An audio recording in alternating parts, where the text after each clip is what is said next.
the small intestine are obstructed. Just because you see gas in it does not mean that it's obstructed. When you use the term obstruction, that means that something is blocking the gas from getting to whatever point that is to the colon. That's all it means.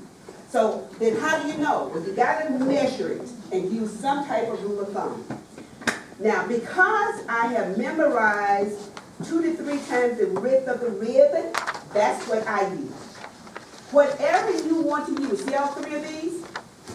Feel free to use it. But you have to be persistent and consistent with the same parameter. Everybody got that? You can't jump from width of a rib and then, okay, well, I feel like doing the central part of it. You have to use whatever one and be consistent with that. Okay, just pick one. I suggest that you pick 2 to 3 times the width of a rib because I just knew that. And it's just easy for me because the ribs are right there where the intestines are, rather than going up to, but that's just me. In the cat, now I memorized 12 millimeters.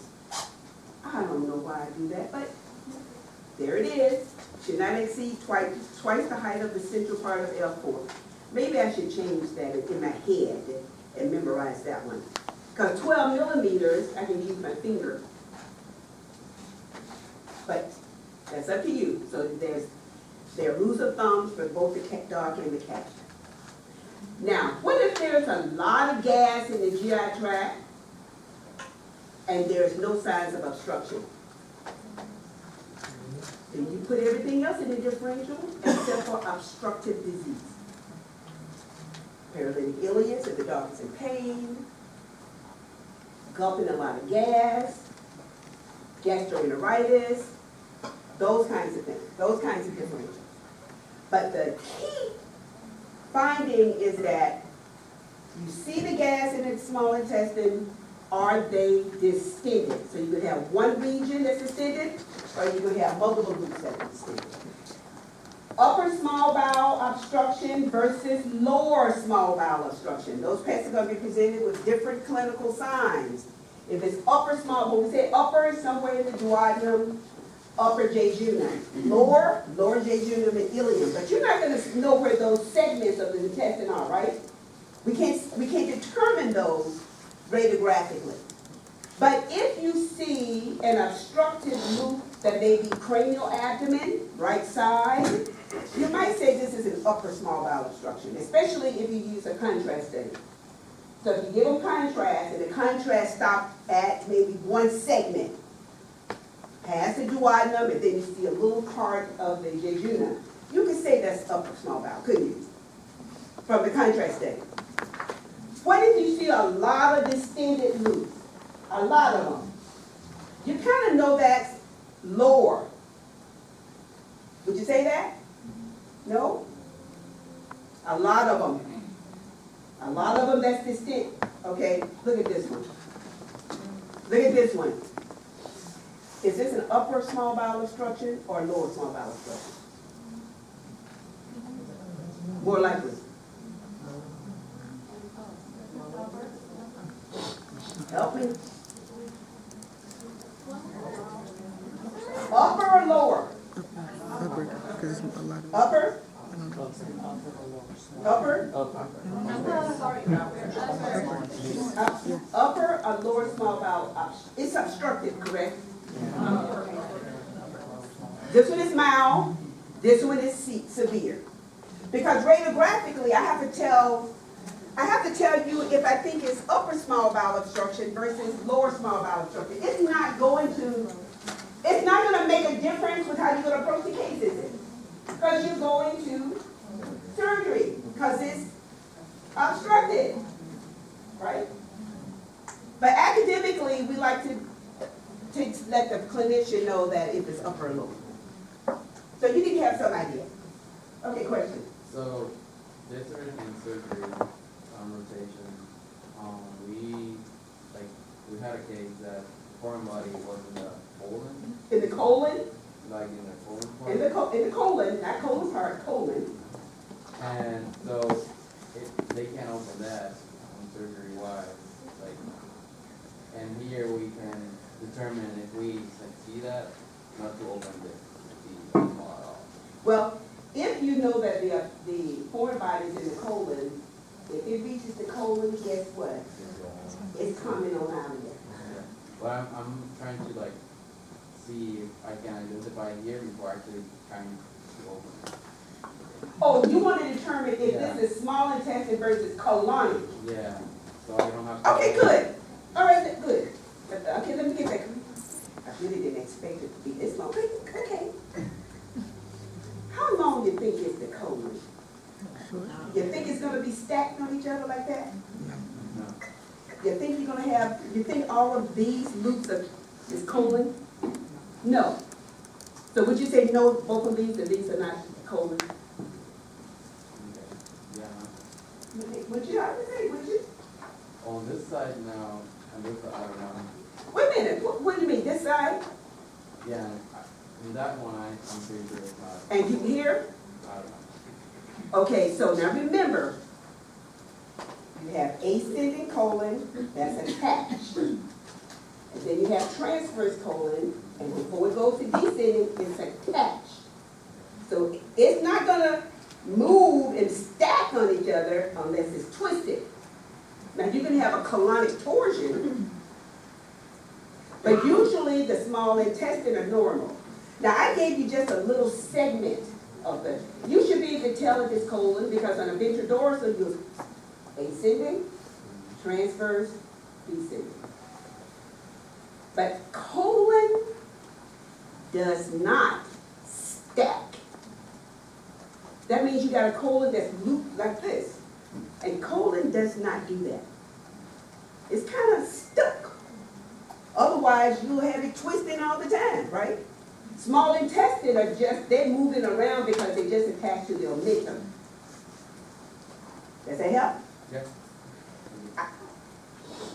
The only way you would confuse gas in the colon that may be a small bowel obstruction if you have just a focal area gas. And you have to say, is that colonic gas or is that intestinal gas? Well, how do you know? Well, you can stick some, you can inject some contrast just in the colon. And if the contrast, you can delineate the colon and the gas is still in another loop, then you know it's not colon. That's usually a really quick procedure. But when you got this much distension and one loop on top of the loop, another loop, it's not. So I think what they're saying, and I'm sorry. What they're saying is, what the surgeon is saying, make sure you don't go to surgery with gas that's in the colon. You need to make sure that you're looking at small intestine that are distended. And sometimes it's difficult to tell because you have one focal area of distension. And then you have to say, is that small intestine or is that colon? Then you look at the ventrodorsal. If you got to look at the ventrodorsal, your segment of gas is on overlying the spine. Is that colon? Overlying the spine. Overlying the spine this way. Lateral. In that case, no. So it depends on where the gas is on the VD. Are you good with that? Yes. Okay. I need to take a bath.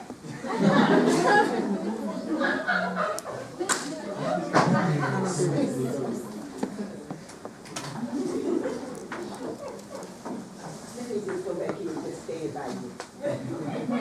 Because I feel like I need some energy. Because he done zapped it. Okay, go ahead, Gretchen. Go ahead. So you got Go ahead, get I'm just gonna, I'm not even gonna touch it. I'm just gonna stand in this space.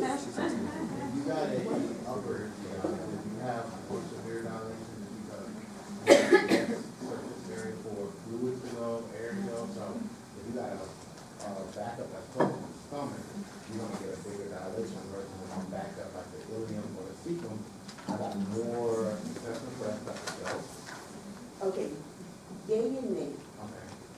Because if you had a blockage, just to say it moved all the way down to the ileocolon junction, it's gonna start distending, correct?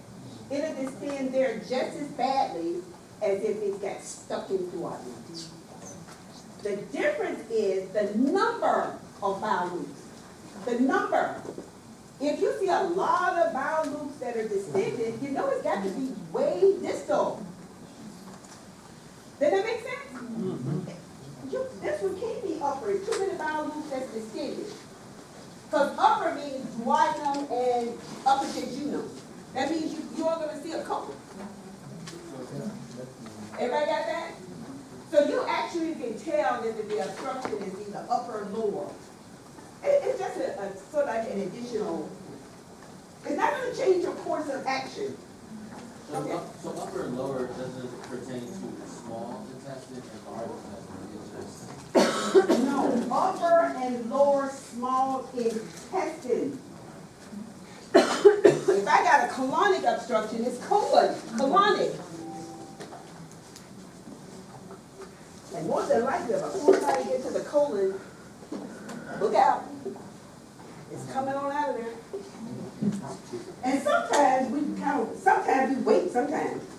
But you don't need to wait on one like this one. Because what's going to happen next? Perforation. And now you got a mess on your hand. Okay, so here's some causes. You should have 3 at the top of your list. Did I get everybody's question? Thank you for giving me my energy back. Good? Okay. Now, sublumbar opacity. We're going to refer to this as just sublumbar opacity. Sublumbar opacity. And the sublumbar lymph nodes are located at the level of L5 to L7. That's where they live. So if you see a soft tissue opacity, what we refer to as sublumbar region, you should be thinking about lymph nodes first. But you know, sublumbar is sublumbar. You can go all the way up to L1, isn't it? Anatomically.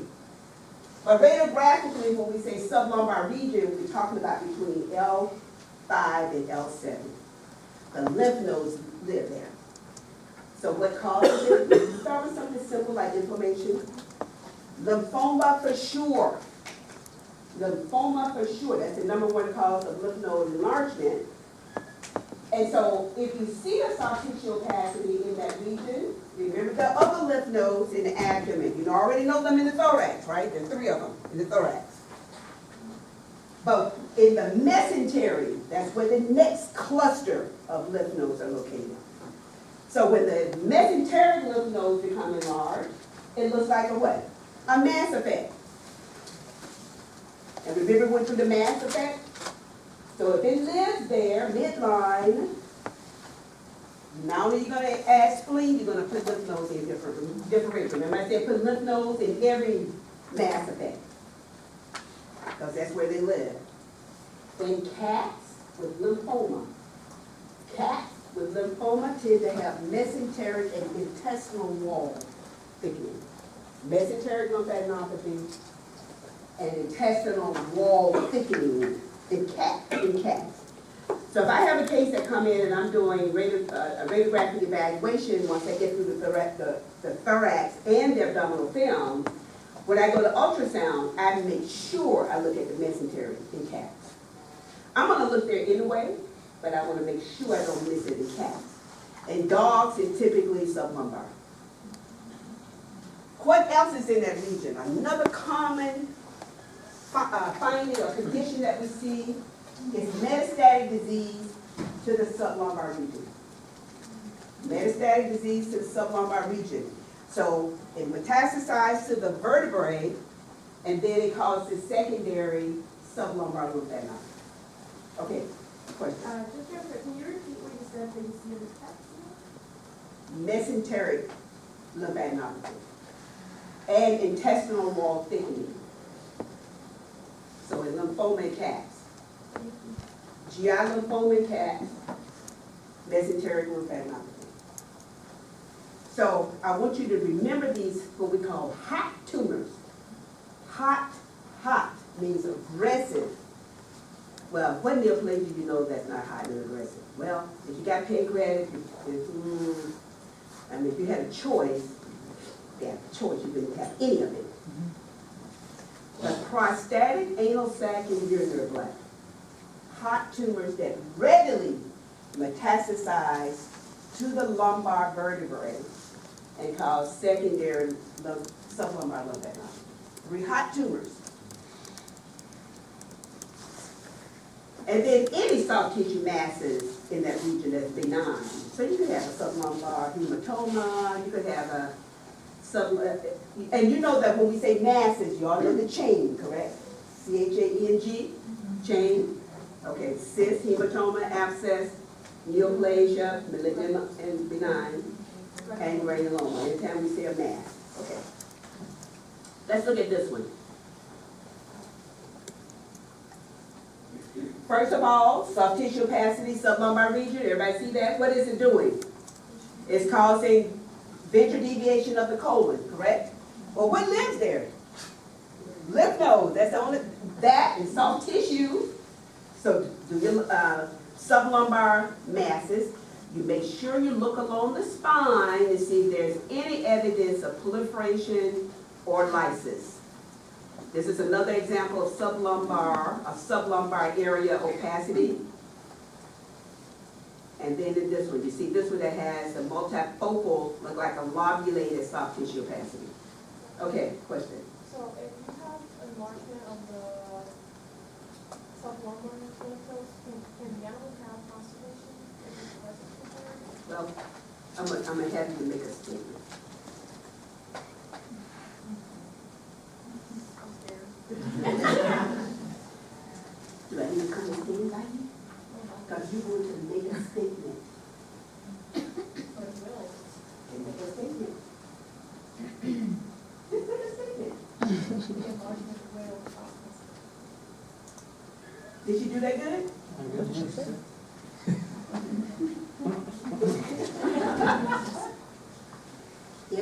If whatever lives there, it can push the colon down just so ventral. What lives right under the colon? In a dog, in a male? The prostate. Well, if you got a large prostate and a big sublumbar mass, it's gonna kind of squeeze it both ways, and now it's gonna look tapered. Like this one. And so, look at the fecal material. It's looking kind of dense, isn't it? So what does the colon, what's the function of the colon? Pulls out the fluid, right? And everything else on the ground. Well, in the toilet. Well, in babies, in the diaper. Oh. I'm so sorry, I have to do that in order for me to just keep energized. Okay, so if it's not moving, it's in the colon too long. So the water's resorbed and the fecal material becomes more opaque. That's a radiographic finding of significance. That means that you got constipation, obstipation. Obstipation means it's kind of stuck. Got to release. Okay, good? Okay. Alrighty. So look at this case. This is spondylosis, but back at L7, the proliferation is very active. It looks spastic. It looks aggressive. And then you can also see the proliferation along the ileum. And look at the colon. But before I point to it, you see the gas in the colon? You see how it's ventrally deviated? Okay. And then this is this distended urinary bladder. This is gas in the colon. It's ventrally deviated by this large. So if you happen to see the soft tissue opacity with bony changes, whether it's proliferative or lytic, you're going to think about those 3 tumors before you just think about just lymphadenopathy. Everybody got that? So you think about the 3 tumors with metastatic disease and then lymphoma second. Because lymphoma does not tend to cause metastatic disease. Metastatic to bone is what I'm saying. Okay, good? All right, question. Question? Question, So, okay, so right here, we got spondylitis and spondylosis, right? correct? So just thinking how the patient presents, like, would spondylosis give you clinical signs of like? your body dysfunction? No. I'm just letting you see the difference between osis and itis. That's all I said that. The osis is not gonna do, they don't present typically for that, for osis. They present for itis. Okay, then, you have a question up here. You said that the lumbar masses would usually have those involved?